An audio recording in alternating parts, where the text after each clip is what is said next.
In 2018, we had started looking into whether we wanted to transfer from best efforts to a mandatory delivery.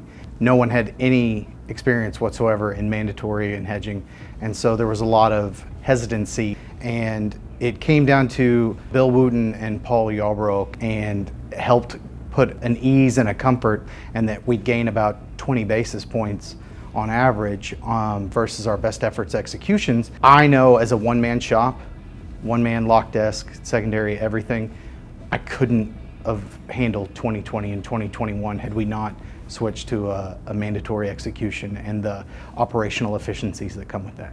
Onboarding was interesting. It was coming from best efforts over to mandatory was definitely a different vehicle for delivery. During those first couple months with MCT, they kind of walked us through the process. There was a lot of policies and procedures being created. So it was nice that they had other clients that we were able to reach out to and kind of share that knowledge to get us a jump start on the whole process. So I worked with another company that just didn't have the tech, didn't have the innovation. And with MCT, at the time it was a big lift, and then they continue to add new tools, make my life easier. When I arrived, we got our Fannie Mae ticket and wanted to start hedging production, and I had previously worked with MCT. We did a vendor analysis, and I worked with MCT for years before, and so when we wanted to start hedging, we brought in MCT. What really stood out during the vendor analysis was MCT Live in that software. Market rates went way down, and then they went way up. It's been comforting to know that, that MCT always has our back.